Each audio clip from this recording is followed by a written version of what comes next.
की आज माझा चीट डे आहे. म्हणजे व्यसनं फक्त सिगारेट, दारू वगैरे प्रकाराचीच नसतात, तर बऱ्याच वेळा साखरेच्या पदार्थांची सुद्धा असतात, ज्याला आपण शुगर ॲडिक्शन म्हणतो.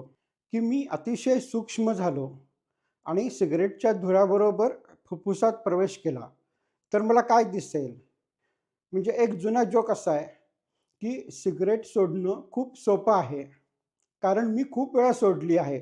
नमस्कार, मी शेखर करमरकर आणि आपण पाहत आहात चला चलूया.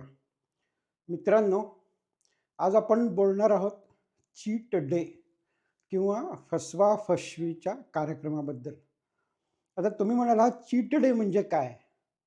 तर आपल्याला माहिती आहे, की आपण बऱ्याच वेळा एखादी गोष्ट पाळायला जातो.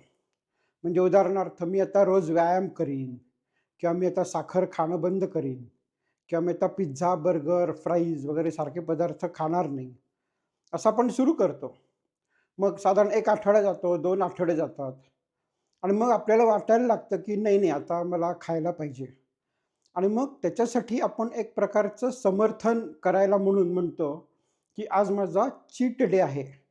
म्हणजे असं की समजा मी 6 दिवस पाळीन आणि मग 1 दिवस नाही पाळणार आणि ते नाही पाळणं ज्याला म्हणतात त्याला आपण चीट डे असं बरेच जण म्हणतात. आणि त्याच्याबद्दल आज आपण बोलणार आहोत, की हे काय असतं? ह्याचे परिणाम काय होतात? हे असावं की नसावं? आणि मग त्याचं आपण बघूया, की चीट डेनी काय होतं? आता आपल्या सगळ्यांना माहिती आहे, की चांगल्या गोष्टी काय आहेत आणि वाईट गोष्टी काय आहेत. म्हणजे उदाहरणार्थ साखर खाऊ नये, मीठ जास्त खाऊ नये, तेलकट पदार्थ जास्त खाऊ नये किंवा कुठलं व्यसन नसावं, हे सगळ्यांना माहिती आहे. म्हणजे असं कुणी आहे का, की ज्याला माहीतच नाही आहे? तर जवळ नाहीच. इव्हन त्या सिगारेटच्या पाकिटावर लिहिलेलं सुद्धा असतं, की सिगारेट ओढणं आरोग्यास हानिकारक आहे. तरी पण ती ओढली जाते. मग ह्याच्यामागे काय सायकॉलॉजी असते किंवा काय विचार असतात? तर मुख्यतः ह्यातले बरेचसे प्रकार जे असतात, ते ॲडिक्शन ज्याला आपण म्हणतो, म्हणजे व्यसनाधीनता. म्हणजे सिगारेट आणि दारू वगैरे व्यसनं आहेत हे आपल्याला माहिती आहे. पण शुगर किंवा साखर हे सुद्धा ॲडिक्शन असतं. म्हणजे मला समजा आईस्क्रीम खायची सवय आहे आणि मला एकदम अचानक माझं आईस्क्रीम बंद केलं किंवा उदाहरणार्थ चहा म्हणू आपण, की मी रोज चहा पितो आणि मला वाटलं, की आता चहा प्यायचा नाही. तर अशक्य होतं ते. म्हणजे ज्याला आपण डिपेंडन्सी म्हणतो. म्हणजे की एखाद्या पदार्थावरती मी अवलंबून आहे. आता चहा पिला नाही तर ॲक्चुअल काही बिघडतं का? तर नाही बिघडत. पण मी त्याच्यावर डिपेंडंट होतो. एकदा डिपेंडंट झालो आणि मला चहा मिळाला नाही, की मग मला काही प्रॉब्लेम सुरू होतात. म्हणजे मग काय डोकं दुखणं असेल, हाताला थरथर कापणं असेल किंवा येराझारा घालणं असेल किंवा सारखी-सारखी त्याची आठवण होणं असेल, तर ह्याला आपण डिपेंडन्सी म्हणतो. आणि ह्या डिपेंडन्सीची पुढची पायरी म्हणजे व्यसनाधीनता असते. म्हणजे व्यसनं फक्त सिगारेट, दारू वगैरे प्रकाराचीच नसतात, तर बऱ्याच वेळा साखरेच्या पदार्थांची सुद्धा असतात, ज्याला आपण शुगर ॲडिक्शन म्हणतो. आता जसं सिगारेट किंवा दारूनी आपल्या शरीराची हानी होते, त्याच प्रकारे साखरेचे पदार्थ किंवा पदार्थातली खूप साखर जी आहे, त्यांनी सुद्धा आपल्या शरीराची हानी होते. आता ह्याचं एक उदाहरण म्हणून युरोपमध्ये अलीकडे सोडा टॅक्स या नावाचा टॅक्स सुरू केलाय. म्हणजे जे काही शीतपेय म्हणजे कोका कोला किंवा पेप्सी कोला सारखी जी पेय आहेत, तर त्याच्यावरती त्यात किती साखर आहे ह्याच्यावरती अवलंबून असलेला युरोपियन गव्हर्नमेंट त्याच्यावरती टॅक्स लावतं. म्हणजे 1 लिटर कोका कोलामध्ये जर 8 ग्रॅमच्या वरती साखर असेल 100 एम-एल मागे, तर त्याच्यावरती 54 सेंट हा कर द्यावा लागतो. ह्याला म्हणायचं शुगर टॅक्स. तर हा शुगर टॅक्स का लावला युरोपियन गव्हर्नमेंटनी? की लोकांचं साखरेचं ॲडिक्शन किंवा साखर खायचं प्रमाण कमी व्हावं आणि त्यांची आरोग्य सुधारावं. तर सांगायचा मग अर्थ असा, की जसं सिगारेट आणि दारू ही व्यसनं आहेत आणि शरीरासाठी हानिकारक आहेत, तसं साखरेचे पदार्थ हे पण व्यसन आहे आणि ते सुद्धा शरीरासाठी हानिकारक आहे. मग आता एखाद्याने अगदी उत्साहाने किंवा त्याला पटलं म्हणून म्हणा किंवा त्याचा आजार फारच वाईट झाला म्हणून म्हणा, काहीतरी कारणांनी त्यांनी पथ्य पाळायला सुरुवात केली किंवा साखरेचे पदार्थ बंद करून रोज फळं, भाज्या किंवा ज्वारी, भाकरी म्हणजे असे चांगले पदार्थ खाणं सुरू केलं आणि साखरेचे पदार्थ खाणं बंद केलं. मग होतं काय हळू, की त्याला वाटतं नाही, नाही आपण आता पुन्हा काहीतरी खाल्लं पाहिजे. थोडं आईस्क्रीम आज चालेल का? किंवा थोडं काहीतरी आज आपण एक कोल्ड ड्रिंक पिऊया का? आणि मग होतं काय, की ह्याचं म्हणजे मी आता आईस्क्रीम का खाल्लं पाहिजे? मी आता कोल्ड ड्रिंक का पिलं पाहिजे? ह्याचं समर्थन करण्यासाठी म्हणून हा चीट डे नावाचा कार्यक्रम आपण आपल्या डोक्यातनं, आपल्या कल्पनेतनं काढलेला असतो. म्हणजे काय, की मी आता 6 दिवस नाही खाल्ली ना साखर, आता मी 7व्या दिवशी खाणार किंवा मी आता 15 दिवस काही केलं नाही ना, आता मी 4 दिवस कोका कोला पिणार. हे ह्याला म्हणतात चीट डे. आणि मग बऱ्याच जणांचा असा समज असतो, की मी 6 दिवस पाळलं आणि 7व्या दिवशी नाही पाळलं, तर मला काहीच प्रॉब्लेम नाहीये. म्हणजे हा चीट डे करून सुद्धा मी आय विल बी ओके. म्हणजे मला काहीच प्रॉब्लेम नाहीये. माझं सगळं चांगलं चालेल. तर हे काय आहे? कसं असतं? हे आपण बघूयात. आता मी तुम्हाला एक उदाहरण देतो, की मी अतिशय सूक्ष्म झालो आणि सिगारेटच्या धुराबरोबर फुफ्फुसात प्रवेश केला.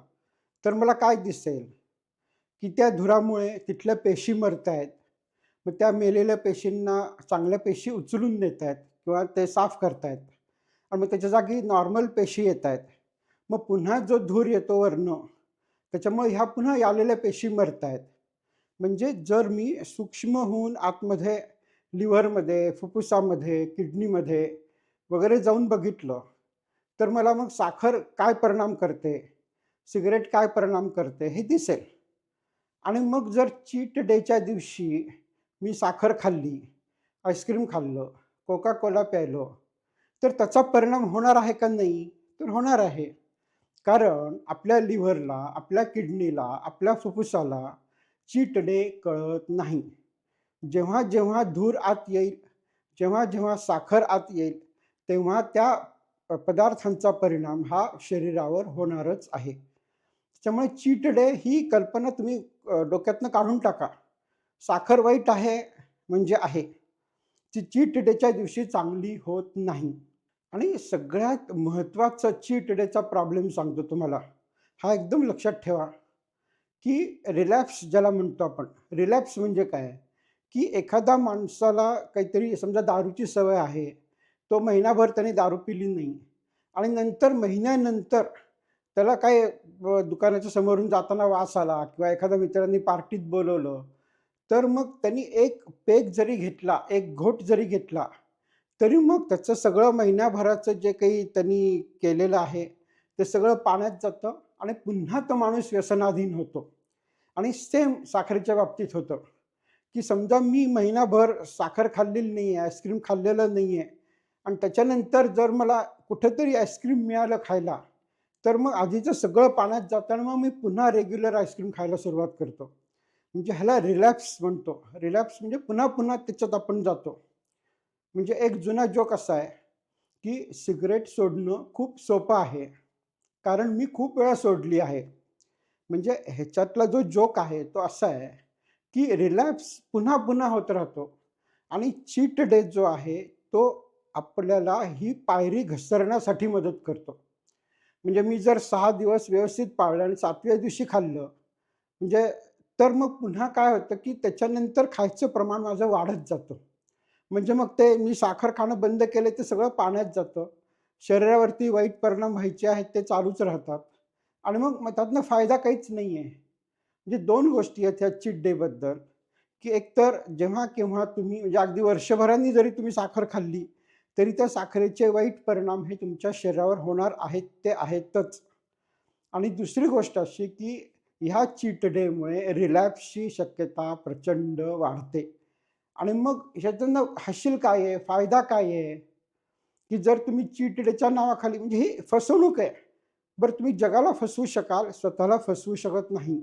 स्वतःच्या मनाला फसवू शकत नाही. आणि स्वतःच्या शरीराला तर त्याहून फसवू शकत नाही. मग हा चीट डेमध्ये तुम्ही कुणाला फसवताय? जगाला फसवायचा प्रयत्न करताय? ते तर तुमच्याकडे लक्षच देत नाहीये. तुम्हाला डायबिटीसहून तुमची किडनी गेली, तुमचे डोळे गेले, तुमचे पाय कापायला लागला. जग येणार आहे तुमच्यासाठी? कुणाला फसवताय तुम्ही? तुमच्या स्वतःलाच पण तुमच्या मनाला फसवताय, तुमच्या शरीराला फसवताय. ह्या साखरेने तुमचा डायबिटीस वाढला किंवा मिठाने ब्लड प्रेशर वाढलं किंवा हे कचरा अन्न खाऊन तुम्हाला विविध रोग झाले, ऑटोइम्यून डिसीज झाले. तोटा कुणाचा आहे? जगाचा नाही आहे. हे जग येणार आहे तुमच्यासाठी, तुम्हाला काही मदत करायला. तुमच्या आजारपणासाठी जर ऑपरेशन करायला लागलं तर पैसे देणार आहे कुणी तुम्हाला? तुमच्या शरीराची काळजी तुम्हाला स्वतःला घेणं भाग आहे. आणि लक्षात ठेवा ह्याच्यापुढे मेडिकल खर्च हे इतके प्रचंड वाढणार आहेत, की तुम्ही निरोगी राहणं हे तुमचं सगळ्यात चांगलं पैसे वाचवण्याचा कार्यक्रम आहे. जर तुम्हाला हॉस्पिटलमध्ये जायला लागलं नाही, डॉक्टरच्या फिया भरायला लागल्या नाहीत, तर लक्षात ठेवा हे तुमचं सगळ्यात मोठं सेव्हिंग आहे. आणि ह्या सेव्हिंगवरती तुमचा चीट डे पाणी पाडतोय. पाय घसरतोय, तुम्ही रिलॅक्समध्ये जाताय, तुमचं शरीर पुन्हा खराब व्हायच्या मागे लागलंय. तर तुम्ही तुमचे काय अनुभव आहेत? तुम्ही रिलॅक्स झाला आहे का ह्या प्रकारे? किंवा तुम्हाला काय वाटतं याच्याबद्दल हे कमेंट बॉक्समध्ये जरूर लिहा. धन्यवाद.